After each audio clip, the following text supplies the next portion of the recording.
Здравствуйте, уважаемые телезрители и присутствующие журналисты. Сегодня в студии Абхазского телевидения в программе «Пресс-центр» Батал Агрбал, начальник управления госавтоинспекции МВД Республики Абхазия. Брифинг сегодня по безопасности дорожного движения, естественно, по прошедшему году, расскажет о планах по текущему году. Мы все так или иначе с вами участники дорожного движения. Кто-то водитель, кто-то пассажир, пешеходы. То есть интерес к этой теме всегда повышенный, и эта тема актуальная. Все мы за улучшение ситуации на дорогах, но не каждый из нас является дисциплинированным водителем, проявляет уважение к окружающим участникам дорожного движения, и немножечко надо стараться улучшать культуру вождения. Конечно же, кто-то должен осуществлять контроль на дороге, иначе на дороге будет хаос. И вот у нас есть госавтоинспекция. Батал Валерьевич, начнем со вступительной части. Понимаю, что без статистики мы не обойдемся. Если говорить о 2021 году, о проделанной работе Министерства внутренних дел и коллективом госавтоинспекции, проделана большая титаническая работа по профилактике, пресечению, предупреждению дорожно-транспортных происшествий. Если говорить в цифрах, то за 2021 год было выявлено 93 тысячи нарушений правил дорожного движения по сравнению с аналогичным периодом времени прошлого года. Это было выявлено 47 тысяч, то есть на около 37 тысяч нарушений правил дорожного движения было выявлено больше. Это мы сейчас не бравируем цифрами и статистикой, это свидетельствует и еще количество погибших и раненых. У нас в 2021 году было 182 дорожно-транспортных происшествий, в которых погибло 42 человека и были ранены 246 человек. Если сравнивать с 2020 годом, у нас дорожно-транспортных происшествий было 198, 57 погибших и 282 человека раненых. Вот такая статистика, которая, к сожалению, еще говорит о том, что проблем на наших дорогах достаточно, но направление выбрано правильно, нам необходимо еще больше работать, еще больше повышать свои навыки и стараться так, чтобы в этом процессе принимали участие, безусловно, вы, журналисты, для того, чтобы пропагандировали безопасность дорожного движения, культуру, и чтобы наши граждане осознанно не нарушали правила дорожного движения, тем самым подвергая опасности себя и других участников. Здесь необходимо еще задействовать и другие, но сейчас не буду все сразу говорить, профильные ведомства и министерства, которые в этом большом процессе должны быть рядом с нами для того, чтобы мы смогли добиться существенного результата. Илана Казанба, Абаза ТВ. Вы говорили о проблеме незаконных парковок в городе. Да. Очень часто вот человек незаконно паркуется, да, там вышел на 2 минутки, ну как мы это любим, у него снимают номера, их увозят, человек возвращается, номеров нету, остается бумажка. Насколько сегодня это правомерно снимать номера с автомобиля и вот потом оплачивать этот штраф? Прописано ли это где-то? То есть, потому что многие юристы говорят о том, что так делать в принципе незаконно. Эта злободневная тема имела место несколько лет тому назад. Мы практиковали подобное воздействие на незаконную парковку, стоянку в городе Сухуми, да и в других районах Республики Абхазия. Но она была необходимой мерой для того, чтобы как-то мы могли повлиять на этот процесс. Он выходит за рамки действующего законодательства, и если вы заметили, наверное, последний год-полтора подобных действий госавтоинспекция не предпринимает для того, чтобы исключить незаконную парковку. И мы видим, что в нашем городе, в нашей столице, где больше всего наши дорожные сети загружены, такое серьезное осложнение трафика дорожного движения. Мы видим, это связано еще с тем, что у нас большое увеличение количества транспортных средств, и, к сожалению, можно даже сказать, большое уменьшение количества парковочных мест. Все застройщики офисных центров, торговых центров и других предприятий, когда планируют и строят свой торговый или офисный объект, не предусматривают парковочные места. И, к сожалению, мы имеем эту проблему и не имеем в данный момент действенного механизма для того, чтобы это пресечь и создать все удобства для движения других участников дорожного движения. Здесь необходимо, наверное, мы в Абхазии становимся перед таким вопросом, что приходим к тому периоду, когда мы должны рассмотреть наше действующее законодательство и та мера, о которой вы говорили, вынужденная, которую мы предпринимали в своих действиях, даже она сегодня не справляется. Приходим к тому, что надо будет скоро эвакуировать транспортные средства, которые пренебрегают осознанно, пренебрегают парковкой и остановкой и нарушением правил дорожного движения. А есть ли сегодня в распоряжении МВД эвакуаторы? К сожалению, на сегодняшний день мы не обладаем тех условиями, позволившие нам эвакуировать транспортное средство и хранить его на штрафстоянке. К сожалению, снятие номеров – это не очень приятная мера, но она была лучше, чем будут эвакуировать автомобиль. Эта мера обойдется в копеечку каждому водителю. Но без эвакуации тоже там бывает, что перегородил автомобиль дорогу и препятствует движению. Его надо эвакуировать. Еще вопросы? Басария Дима, Обснопресс. Насколько вот известно, есть такая мера поощрения сотрудников, вот, когда они какое-то количество штрафов выписывают, да, этих квитанций, их за это как-то поощряют, да. Вот, и здесь как бы вот в народе ходят такие вот слухи, что сотрудники как бы научились как бы это использовать тоже в каких-то коррупционных моментах, то есть они могут специально накручивать какие-то, значит, эти штрафы, да, или создавать специально такие ситуации, провоцируя, да, или что-то. Как бы выходит так, что метод не совсем действенный, потому что вроде бы исключили как бы ту факт, что они вот брали взятки, да, но при этом они начали придумывать какие-то другие схемы. Не все, конечно же, но бывают такие случаи. Обвинить человека в том, что он проехал там на какой-то красный цвет или там что-то, ну, выдумать нарочно. Есть доказательства этому, или вы из чего исходите, из какого источника?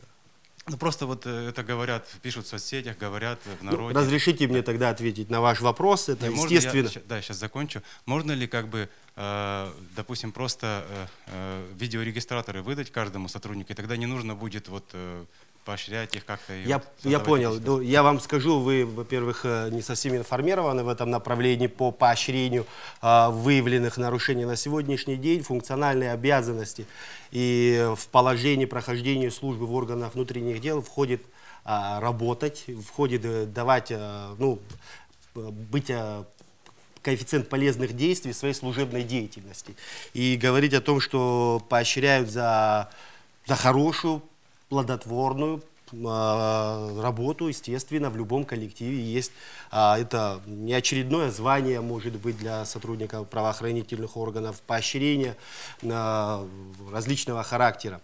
Но если говорить стоит ли вопрос в правоохранительных органах, в госавтоинспекции в выписывании большого количества административных штрафов, из-за этого какое-то там поощрение, такой позиции в Министерстве внутренних дел, такой ситуации и формы поощрения нет. Я вам расскажу о тех мифах, которые ходят у наших граждан. Конечно, дыма без огня не бывает. Сегодня есть ситуации, где, к сожалению, наши коллеги порой перегибают. В общей массе коллектив Министерства внутренних дел и госавтоинспекции, имею в виду, на сегодняшний день борется с тем, чтобы создать благоприятные, безопасные условия для того, чтобы люди были на дороге безопасны. Если говорить о тех нарушениях, как вы сказали, статьи 117 части 2, проезд под запрещающий сигнал светофора, да, надуманным он не может быть в первую очередь, потому что для составления и возбуждения административного материала необходимо иметь фото-видеоматериал. То есть, если у милиционера его нет,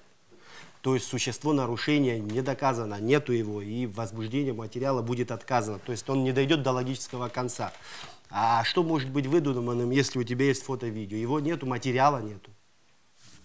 И то же самое скоростной режим. Ну, тут Просто некоторые люди, почему эти мифы возникают, неосознанно, когда проезжают под запрещающий сигнал светофора, или ставят транспортное средство в неположенном месте, или пересекают сплошную линию, считая, что впереди едущий транспортное средство едет ниже положенного для него установленной скорости, и обгоняет данное транспортное средство, и когда его за это административно наказание привлекают, то есть за административное правонарушение привлекают к ответственности, у него возникают подобного рода сомнения, там, законно это или незаконно. Вот у нас, вот, когда вы сказали о ситуациях предвзятого отношения сотрудников госавтоинспекции к нашим водителям, наверное, многие слышали про скрытый патруль, а кто-то, может быть, и под него и попадался.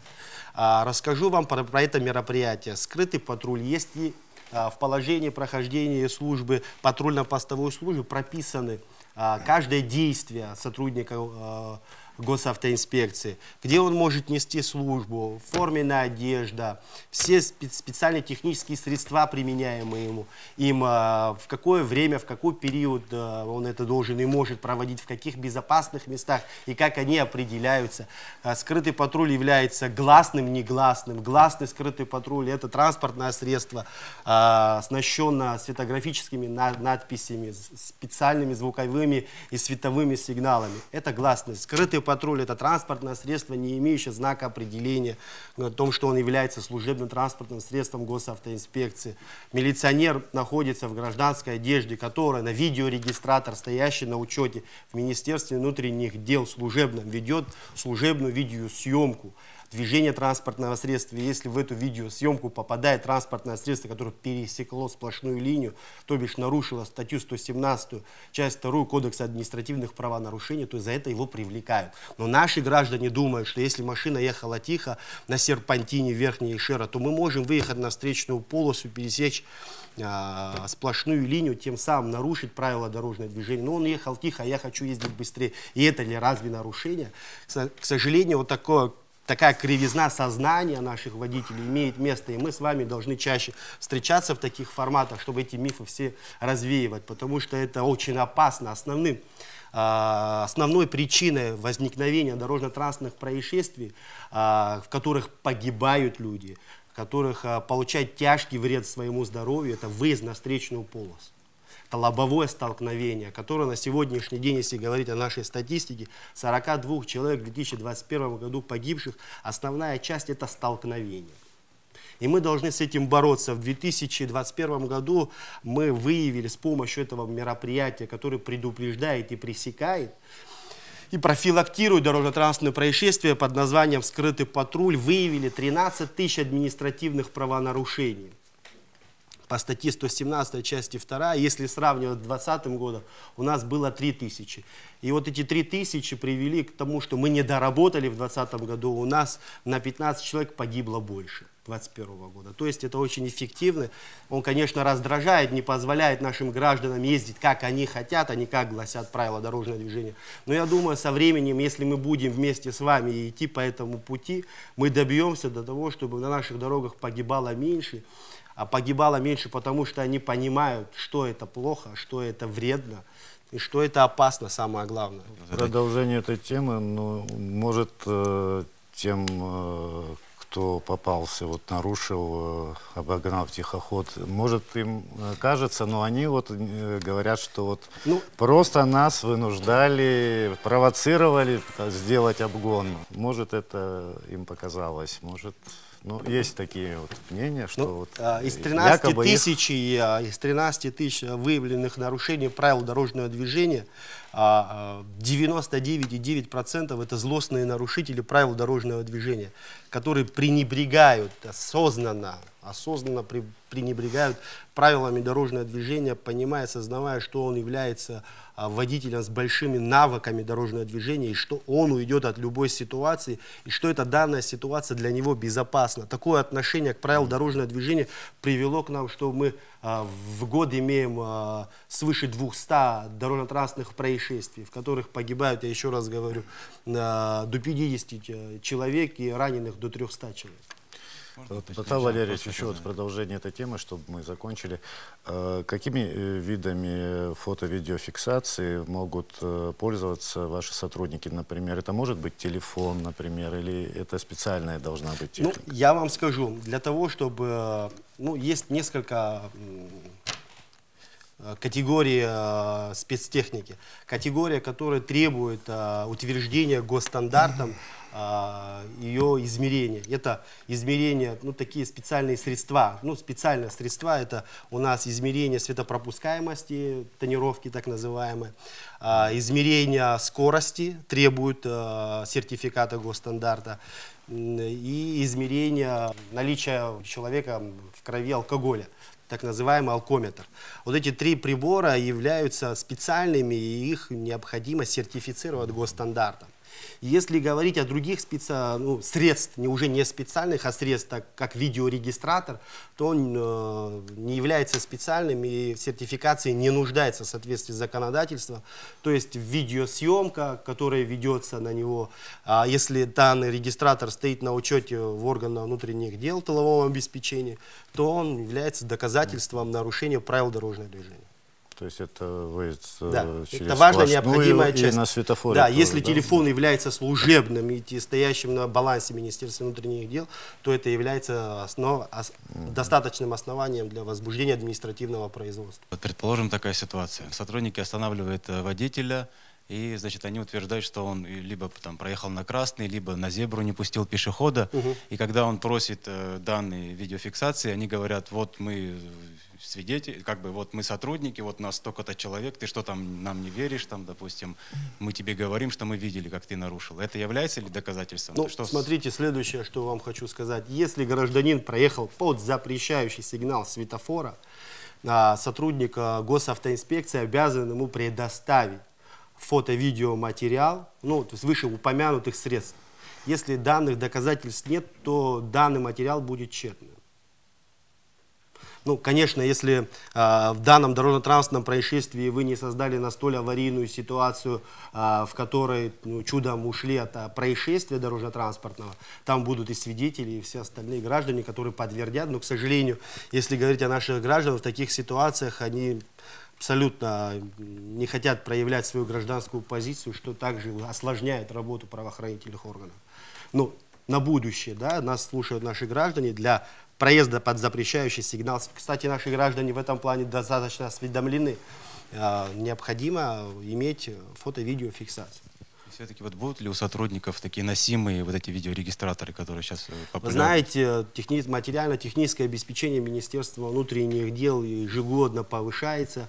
Мы получаем новые транспортные средства, мы получаем новые средства спецучета и так далее. Я думаю, что рано или поздно они у нас тоже появятся. Почему? Потому что они позволят быть доказательной базой в тех или иных ситуациях, которые часто у нас возникают. И впоследствии оказывается, что, правда, не одна их, а возникает две. Но данное средство облегчило бы работу и сотрудников, в первую очередь, госавтоинспекции, правоохранительной системы, ну и наших граждан. Асматсвижба, Спутник Абхазии. Расскажите, пожалуйста, есть ли у вас статистика о количестве выписанных штрафов в 2021 и для сравнения в 2020 году и сумма? Есть, безусловно. Мы, если говорить о 2021 году, выписали 93 522 нарушения правил дорожного движения. Если сравнивать с аналогичным периодом 2020 года, было 47 527, если не ошибаюсь. Сумма нами была за 2021 год около 70 миллионов рублей. В виде штрафов изыскано в бюджет Республики Абхазия. Если сравнивать с аналогичным периодом прошлого, 2020 года, 33 миллиона 849 рублей. Это профилактика, еще раз повторю, правоохранительной системы, Министерство внутренних дел, большая работа коллектива Министерства внутренних дел, круглосуточно работающая по охране общественного порядка, безопасности дорожного движения. Мы проводим ежедневно мероприятия «Безопасный город». В городе Сухум, вот вы сюда ехали, говорите, вас остановили, пока вы говорили по телефону. Это тоже является нарушением. Почему? Потому что разговор по телефону отвлекает водителя от ситуации на дорогах, и может возникнуть любая такая дорожная ситуация, которая будет требовать максимального внимания водителя. скажите, не всем понятно, вот штрафы выписаны, они куда идут? Вот вы сейчас сказали про бюджет, чтобы проговорили. Хорошо, я внесу уточнение. Все денежные средства, которые после возбуждения административного производства, штрафов так называемых, которые оплачивают нарушители правил дорожного движения, идут в бюджет Республики Абхазия.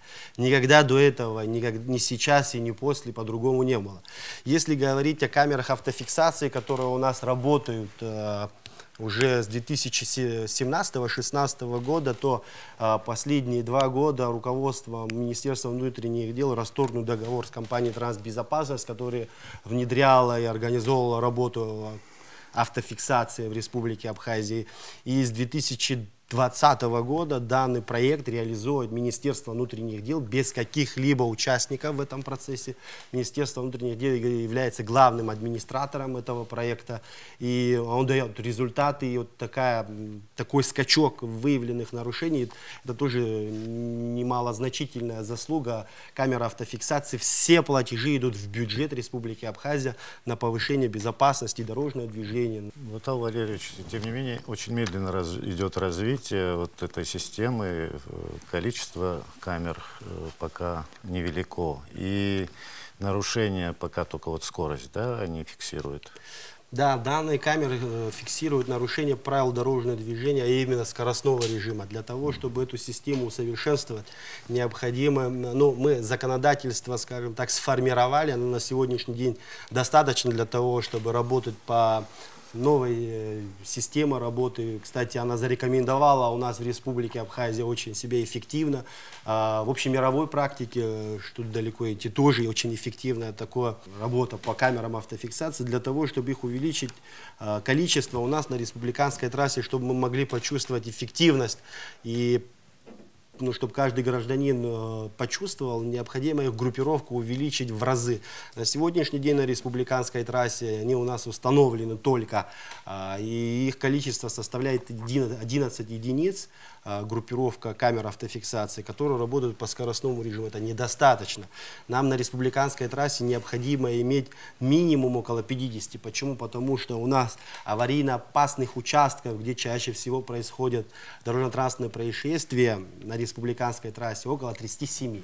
Эти камеры, которые сегодня установлены, 11, они установлены на тех участках, где дорожно-транспортные происшествия концентрировались последние 2 года. После изучения статистических данных о происшествиях было принято решение по установке их именно в этих опасных местах. Но этих мест у нас еще есть достаточно, к сожалению, которые необходимо дооснащать для того, чтобы минимизировать их опасность. И дальше также идти с республиканской трассы уже на дороге городского значения, районного значения. Если говорить о дорогах городского значения, мы эти камеры должны задействовать и по незаконной парковке, для того, чтобы они фиксировали эту парковку и дальше уже в автоматическом режиме выносили постановление для привлечения к ответственности нарушителей. Это тоже является действенным механизмом для борьбы с остановкой, стоянкой транспортных средств, хорошей эффективной борьбы с нарушителем скоростного режима и непосредственно нарушение правил дорожного движения, пересечение сплошной линии, так называемой, которые вы говорите, вот тех ситуаций, которые возникают, они минимизируются. Почему? Потому что никакого человеческого фактора в нем есть. Робот в круглосуточном режиме выявляет эти нарушения и также в автоматическом режиме выносит постановление. То есть никакого участия человека и предвзятого отношения никакого абсолютно нет. Они привлекают всех подряд. На сегодняшний день, если у человека есть неоплаченный штраф по камерам автофиксации, база единая, она совмещена с базой регистрационно-экзаменационного подразделения РЭУ, ГАИ, МВД и РА. Человек при любом регистрационном действии в управлении госавтоинспекции Абхазии неминуемо столкнется и сталкивается на сегодняшний день. Если у него есть неоплаченный штраф, он обязан их оплатить в соответствии с постановлением Кабинета министра. У нас есть такой рычаг воздействия на нарушителей, и это является таким существенным рычагом для привлечения к ответственности нарушителей. Айдица Сагари, Абхазское телевидение. Скажите, пожалуйста, очень много водителей на сегодняшний день ездят со 100% тонировкой, хотя это запрещено. Вот какие меры принимает госавтоинспекция в этом отношении? Данная проблема имеет место. Наши граждане любят тонировать нарушать закон. В этой связи мы проводим ежедневные профилактические мероприятия в городах и районах. Если говорить о сегодняшнем дне, у нас в соответствии с указанием министра внутренних дел проводятся профилактические мероприятия в столице. Столица у нас усилена управлением госавтоинспекции и отделом госавтоинспекции города Сухум. Работаем именно, если вы заметили, много патрульных экипажей, постов, которые работают по привлечению к административной ответственности лиц, нарушающих статью 116, часть 2 Кодекса административных правонарушений. Это нарушение светопропускаемости лобового ветрового стекла. Парламентом 6-го созыва принят закон, который гласит, что боковые ветровые стекла транспортного средства разрешается тонировать на 35%, светопропускаемость их должна быть 65%. Но если человек еще и тонирует свое лобовое стекло, он существенно ограничивает свою реакцию, видение по ситуации перед ним, что очень важно и необходимо для водителей. И вот в этом направлении, если говорить, мы за сутки выявляем до 190-200 нарушений правил дорожного движения. Мы неделю усиленно проводим и в городе Сухум, также будем это усиленно проводить и в других районах, бороться с этим нарушением и продолжать эту борьбу до тех пор, пока наши граждане не осознают и не будут соблюдать правила дорожного движения. Илана Казанова, Абазатова, вы вот сказали, что в 2021 году выявлено 93 тысячи нарушений ПДД. А по статистике, какие нарушения наши граждане совершают чаще всего? Если говорить о нашей статистике, чаще всего у наших граждан нарушают это скоростной режим и выезд на встречную полосу. По статистике эти два нарушения являются локомотивом происшествий, дорожно-транспортных происшествий, и погибших, и получивших тяжкий вред здоровью. Наши граждане должны понимать, когда они пренебрегают скоростным режимом, когда они выезжают на встречную полосу, они автоматически попадают в группу риска попасть в дорожно-транспортное происшествие, в котором можно погибнуть или кого-то убить. Я думаю, что если на 5 минут мы куда-то опоздаем, это не стоит цены здоровья и жизни людей. Необходимо соблюдать правила дорожного движения, чтобы это не было. Как бы мы ни спешили, это правило дорожного движения не какой-то свод правил для сотрудников госавтоинспекции и статистики, как вот вы говорили, это свод правил жизненных. Мы, к сожалению, не понимаем, что транспортное средство является самым опасным видом транспорта в мире, самым повышенным источником опасности. И совершая подобного рода нарушения, мы просто погибаем. У нас большое количество погибших. Если сравнивать на 100 тысяч населения, в развитых странах погибает на сегодняшний день до 5 человек. Российская Федерация на сегодняшний день, если сравнить на 100 тысяч населения, погибает от 10 до 11 человек. Республика Абхазия находится на 20 человек. Вот у нас вот такой разрыв. Разрыв связан с тем, что мы пренебрегаем правилами дорожного движения. Конечно, одной карательной административной практики добиться результата безопасности на наших дорогах и протоколов и штрафов госавтоинспекции невозможно.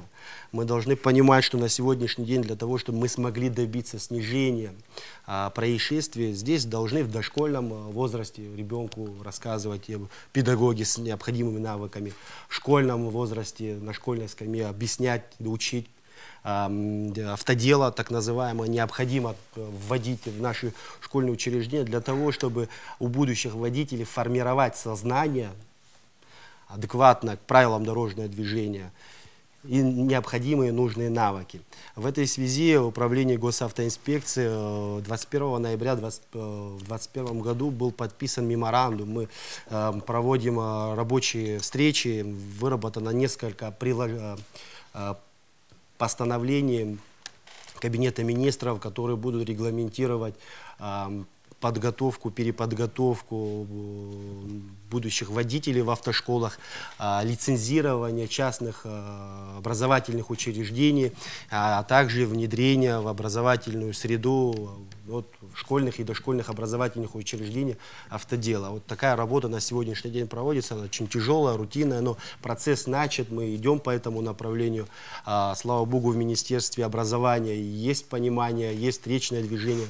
Я думаю, что у нас скоро должен родиться хороший продукт, который позволит нашим гражданам зародить еще в самом юношестве необходимые, нужные навыки и знания, и понимание к правилам дорожного движения. Чтобы было у каждого четкое толкование правил, то бывает при нарушении он начинает толковать правила, как ему это удобно. Пропаганда имеет большое значение в организации безопасности дорожного движения. Каждый водитель должен сталкиваться с той информацией, что автомобиль это опасно, что надо быть аккуратным. Он зайдет в Facebook, он должен это видеть, он должен видеть эту социальную рекламу, которая говорит, что если ты отвлекся на телефон, перед тобой может выбежать ребенок, вы ненароком можете тяжкий вред здоровью им привести. Он должен понимать, что превышение скорости это опасно. Создаться такая ситуация, в которой он не сможет оперативно принять необходимое одно нужное решение. Также мы должны дать нашим людям, нашим гражданам понять, что активная и пассивная часть безопасности транспортного средства – это жизненно необходимая важная вещь. Необходимо всем нашим гражданам пристегиваться, научиться, это привычка. 1 месяц надо, чтобы каждый человек поставил себе установку «пристегнись, спаси себе жизнь». Пристегнись, как бы вы не были заняты, как бы вы не были отвлечены от этого всего. Когда садитесь в транспортное средство, необходимо пристегиваться.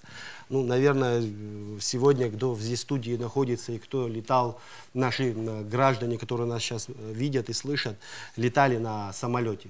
Да, мы знаем по статистике общемировой, самолет является самым безопасным видом транспорта, но когда мы туда садимся, мы все пристегиваемся ремнем безопасности. Самое страшное в самолете при турбулентности можете удариться, получить ссадину. Но если он упал, то он упал, там ремень не поможет.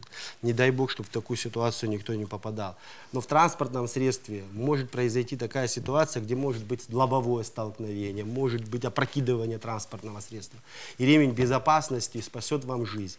Часто встречал такие происшествия, которые у нас происходят. Мы по роду своей деятельности выезжаем на них. Видим, что человек получил тяжкий вред здоровью, травмы, несовместимые с жизнью, из-за того, что он просто не был пристегнут. Удар не был так страшный, он просто головой ударился об стойку. Был бы пристегнут, голова была бы целая, и человек был бы жив. Так что вот хочу передать этот нерв нашим гражданам. Ну, не обязательно одним карательным методом мы должны к этому приходить, и мы должны к этому приходить путем сознания и понимания этого всего. Ну, просто обыденность ситуации, что нас везде окружают машины, мы всегда на машинах, как-то притупляет вот это вот сознание.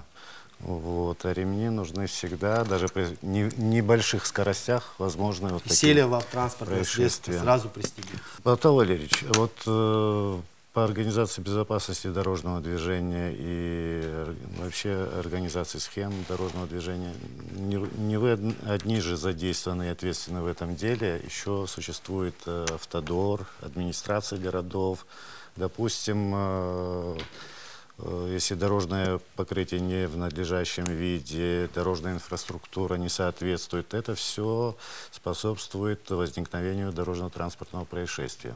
Вот, например, взять пример, если выезжать сейчас с нового района, вот на повороте, где светофор, образовалась огромная яма. То есть эта полоса фактически сейчас не действует, ее надо объезжать.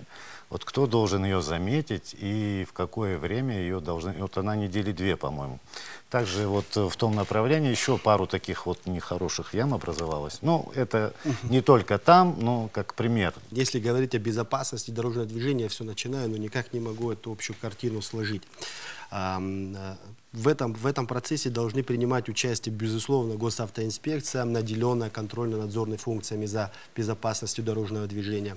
Министерство образования и языковой политики, которое непосредственно должно внедрять сознание, навыки, умения школьных, дошкольных. И вот у нас есть автошколы, где необходимо их всех обучать этому всему. Дальше у нас идет Министерство здравоохранения, которое должно исключать медицинские патологии, имеющие по медицинскому признаку, не имеющие возможности управлять транспортным средством, плохое зрение, психоэмоциональное состояние и так далее. Медицинские показатели, которые должны в этом плане иметь место. Также главную роль в организации безопасности дорожного движения имеют и дорожные службы, которые отвечают за техническое состояние нашей проезжей части. В это техническое состояние входят наши тротуары, которые, к сожалению, оставляют желать лучшего. В 2021 году у нас было около 15 фактов наездов на пешеходов, 13 из которых были с летальным исходом. Нету дорожного освещения, позволяющего водителю увидеть пешехода на проезжей части. Нам необходимо улучшать инфраструктуру непосредственно со знаками, предупреждающие знаки, ограничительные знаки, информационные знаки. Всего этого нам немножко недостаточно. Это тоже требует больших материальных вложений, но без этого всего добиться безопасности на наших дорогах невозможно. И самое главное, это те аварийно-опасные участки, о которых вы говорите, где это место, оно осложняется тем самым, что там есть грунтовые воды, как бы ее не ремонтировали, там образовывается выбоины. И необходимо там более такие глубокие технические работы, конечно, которых у нас за 30 лет в республике так не происходило, для того, чтобы мы изменяли нашу дорожную инфраструктуру под безопасные условия. А если говорить о европейском опыте, там практика следующая. В городе не создают агрессивные условия для повышения скорости, обгона в неположенных местах. Там проезжая часть настолько сужена, что быстро захочешь, не поедешь. Но к этому, чтобы мы сегодня здесь пришли, к европейским стандартам, нам необходимо сузить эту проезжую часть. Если мы ее сузим, но не подготовим необходимое количество знаний, навыков, понимания правил дорожного движения, что здесь ставить нельзя, то у нас произойдет коллапс, и мы должны к этому идти поэтапно. Сперва образовать, потом под новые условия формировать наши проезжие части. Безусловно, Абхазавтодор, ну, у них тоже сейчас непростые условия, недостаточно необходимой техники, недостаточно необходимых специалистов. Надеемся, что они перешагнут эти сложности и смогут добиться хороших результатов в обеспечении безопасности дорожных условий, тех технических условий для создания хорошей среды. Вот такие ямы, когда вот человек неожиданно перед ним оказалась такая яма, он резко объезжает ее, создает аварийную ситуацию или попадает в нее и получает повреждения автомобиль. Расскажите, пожалуйста, возвращаясь к статистике. Мы говорили о штрафах, о количестве нарушений. А ведется ли у вас статистика нарушений самих сотрудников ГАИ? Какие это нарушения, какие санкции за это предусмотрены? Ну, безусловно, в Министерстве внутренних дел есть два профильных подразделения, которые следят за поведением, соблюдением законодательства сотрудников правоохранительных органов, не только госавтоинспекции, всех сотрудников.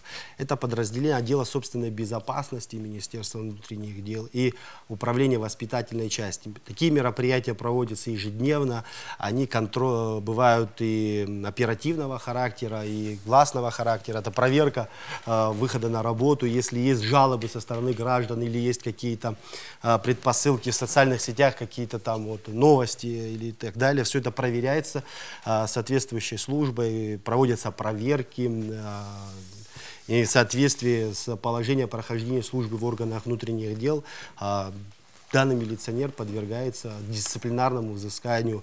Оно бывает разное. Там, выговор, строгий выговор, неполное служебное, после которого сотрудник правоохранительных органов увольняется из органов внутренних дел по статье, не позволяющей ему в будущем работать вообще в правоохранительной системе, не позволяющей ему иметь пенсионное обеспечение, несмотря на его какой-то там, либо имеющий за его спиной стаж. Такие жесткие санкции. Но если сотрудник правоохранительных органов пересек буквы закона, совершил преступление уголовного характера, то в отношении него возбуждается уголовное дело на общих основаниях, и он в соответствии с решением суда, если вина доказана, привлекается к ответственности. Да, интересует конкретно ситуация с взятками. Сейчас это не секрет, что это всех интересует. Какая ситуация сейчас и какие наказания за это предусмотрены?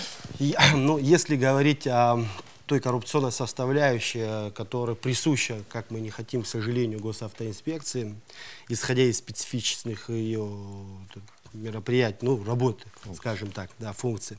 У нас, если вы знаете, был такой пост госавтоинспекции на ПСОУ, за которого большое количество было жалоб, обращений, как и туристов, так и наших граждан. Это было связано со специфичным транспортным узлом, расположенного у этого поста. И, к сожалению, были такие сотрудники органов внутренних дел, которые пренебрегали и использовали этот специфичный фактор в своих таких коррупционных составляющих. Данный пост был закрыт, двое сотрудников, которые были увлечены за превышение своих полномочий, были уволены с органов внутренних дел. Вот, как я говорил, по вышеуказанной статье, несоответствие служебное, и по статье были уволены. То есть это пост закрыт. Как обстоят дела с теми, кто ездит с липовыми документами? Штрафуют их или наказывают и тех, кто сделал их? И документы строгой отчетности госавтоинспекции, это водительское удостоверение, свидетельство о регистрации транспортного средства. Они имеют несколько степеней защиты. Если вы помните, мы около года тому назад презентовали новый формат бланка водительского удостоверения, который имеет как и водяные, так и электронные, также и QR-код, который может выявить данный бланк подлинный или же подделан. Если говорить на сегодняшний день в Абхазии, стоит ли у нас остро такая проблема с транспортными средствами, стоящими на учете в Республике Абхазия, то у нас такой проблемы нет. А если говорить об водительских удостоверениях, у нас такой проблемы нет. Чаще всего мы сталкиваемся с этой проблемой, это на территории Российской Федерации. Это те граждане, которые не имеют никакого отношения к Республике Абхазия, никогда здесь не были, пытаются подделывать наш документ, потому что наша база данных и база данных Госавтоинспекции Российской Федерации, они не соприкасаются, и они думают, что тем самым могут как-то ввести в заблуждение сотрудника Госавтоинспекции. Но у нас налажено взаимодействие, нам передают эту информацию, и мы передаем информацию, данный бланк водительского удостоверения выдавался в Республике Абхазия или не выдавался. То есть тем самым мы нивелируем этот факт. Ситуация острова у нас не стоит. Это может быть транспортные средства, которые не стоят на учете Республики Абхазия. Ну, может быть, тут ничего я вам сказать не могу. Но если говорить о нашем учете, то у нас все в этом плане очень строго. Шазина Ханагу, Абхазское телевидение.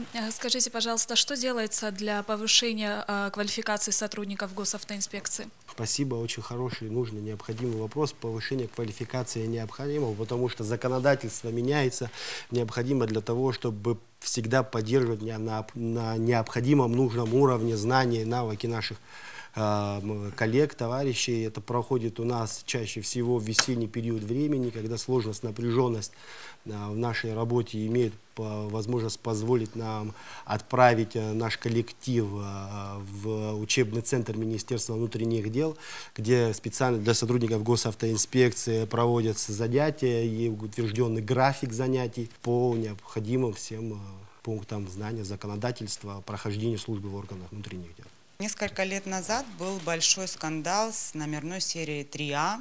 Это еще при экс-президенте было, Хаджимба, когда на совещании он поручил жестко контролировать выдачу серии 3А, и тогда было даже сокращено, по-моему, количество машин с этой серии. На какой стадии сейчас вот находится вообще выдача этой серии? Кому выдается эта серия? И мы говорили о тонировках, но мы все видим, что все депутатские, министерские машины, они наглухо затонированы, там точно не 35%, там под 100%. Можно ли им по закону, или они так ездят, потому что они неприкосновенны? Спасибо за вопрос. Я хочу сказать вам следующее. Если говорить о государственных регистрационных знаках серии АА, они распределяются в соответствии с распоряжением президента, который гласит следующее. Транспортные средства серии А наделяются Народное собрание Республики Абхазия, руководители администрации президента, руководители кабинета министров, министерств, главы районов и главы районных собраний. И руководители комитетов, может быть, кого-то еще забыл из этого распоряжения. В соответствии с этим распоряжением мы ведем непосредственно распределение, регистрационные действия вышеуказанной серии. Если говорить о правилах дорожного движения, отношения вышеупомянутой категории водителей, то хочу сказать следующее. Правила дорожного движения едины для всех. Будь то он министр, будь то он сотрудник Госавтоинспекции, будь то он крестьянин или журналист. Правила дорожного движения едины для всех. В этой связи мы проводим мероприятия, мы документируем возбуждаем административные производства и привлекаем к административной ответственности. Если говорить о сотрудниках силовых подразделений, такие как Министерство внутренних дел, Государственная служба безопасности, Государственная служба охраны, Министерство обороны, мы привлекаем их по статье 116 Кодекса об административных правонарушениях и делопроизводстве. Военнослужащие имеют особый порядок. Мы возбуждаем административное производство и отправляем в военную прокуратуру, отправляем непосредственно руководителю данный материал, где в отношении военнослужащего принимается дисциплинарное взыскание, о которых я вам говорил. Это выговор, строгий выговор, неполное служебное и увольнение. То есть, если систематичное нарушение будет со стороны сотрудника того или иного ведомства, то он подведет себя к увольнению. Данная работа проводится. Кстати, мы в момент подготовки к нашей передаче, я вот эти материалы показывал Гарику, он не даст соврать. У нас очень большая такая работа в этом плане проводится. Мы эту работу начали около 2-3 лет тому назад, собравшись за одним большим круглым столом всех руководителей подразделений, где было принято решение, что строго и жестко будут привлекаться к административной ответственности все нарушители.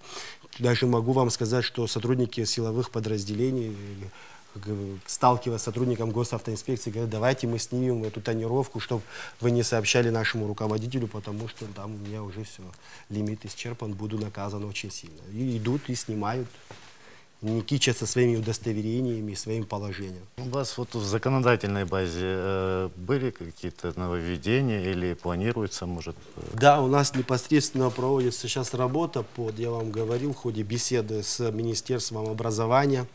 Сейчас мы работаем над законопроектом, очень важным, необходимым. Министром внутренних дел поставлена задача о ужесточении статьи 119, где необходимо разграничить лицо, употребляющее спиртные напитки, от лица, употребляющее наркотические вещества. Мы прекрасно понимаем, что это тяжелая болезнь, и человек, привлеченный к административной ответственности по статье 119 за управление транспортом в нетрезвом состоянии, попадает одинаково, что человек, употребивший спиртное, что человек, употребивший тяжелый синтетический или другой растительный наркотик. И здесь необходимо разграничивать, необходимо и важно разграничивать вот эти две позиции для того, чтобы мы смогли обезопасить наших людей, мы смогли убрать с руля лиц, которые небезопасны для себя и для других участников дорожного движения, употребляющие наркотические вещества. На последнем координационном совещании министра внутренних дел с Генеральной прокуратуры был поднят этот вопрос. Сейчас проект разрабатывается в Генеральной прокуратуре для того, чтобы они вышли с инициативой в Народное собрание Республики Абхазия для регламентации этой статьи. И на сегодняшний день, несмотря на то, что у нас нет действенных механизмов по воздействию на эту проблему, мы выработали следующий план воздействия на данных граждан.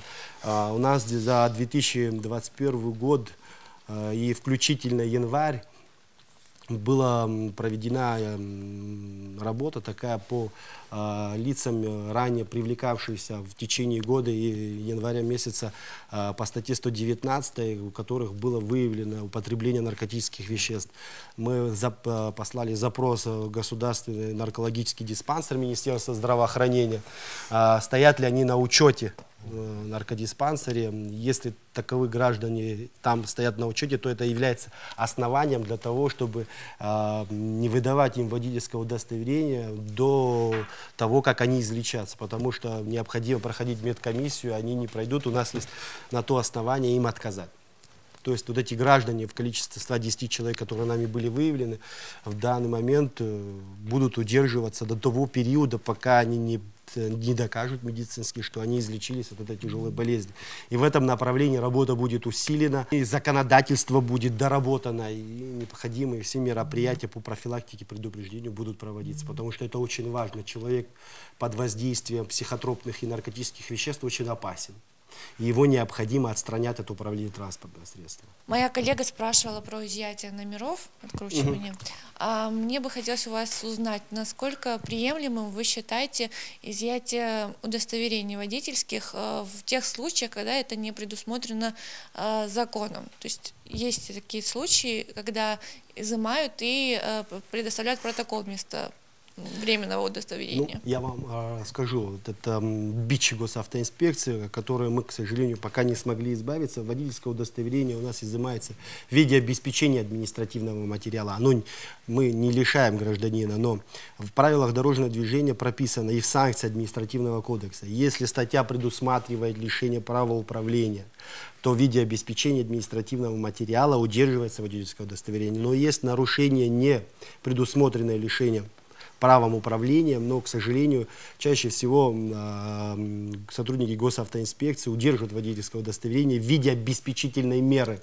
Мы на сегодняшний день не имеем почтовой службы, которая позволила бы нам вынести постановление на месте за нарушение правил дорожного движения, с которым согласился бы наш нарушитель, гражданин Республики Абхазия, что он согласен, да, я не припарковался в неположенном месте, несу ответственность и обязуюсь в течение 10 рабочих дней или обжаловать данный административный материал, или же оплатить штраф. И материал, если, допустим, он пренебрег этим, судебные приставы его должны, специальный счет его арестовать или принудить его к оплате этого штрафа. У нас на сегодняшний день служба судебных приставов набирает обороты, если так, не знаю, выразиться, в том плане, что служба очень молодая и очень нужная и необходимая даже в нашей деятельности. Почему? Потому что как эта служба наберет необходимое количество опыта и сформирует во всех районах и подразделениях Республики Абхазия в достаточном количестве, с достаточным опытом, я думаю, что мы от этой части уйдем, потому что они будут в этом плане нам очень сильно помогать. У нас автопарк, вот вы говорите, увеличивается ежегодно. Вот теперь вот хотелось бы узнать не только количественное положение, но вот и качественное. Вот, в том числе и праворульные автомобили, да, вот, по мощностям двигателей, вот, какие к нам поступают автомобили. Если говорить о количестве транспортных средств на территории Республики Абхазия, в базе данных госавтоинспекции на сегодняшний день зарегистрировано 66 тысяч транспортных средств. Но для того, чтобы быть более точным, я хотел бы вам сказать, что около 19 тысяч транспортных средств — это наследие Советского Союза, это старые регистрационные знаки, четырехзначные, с буквы АИ, которые по сей день у нас в базе хранятся, но просто у нас нет действенного механизма утилизации, и из-за этого они находятся в нашей базе данных, за данных наших говорит, что 66 тысяч у нас есть, но если говорить о реальности, около 50-55 тысяч.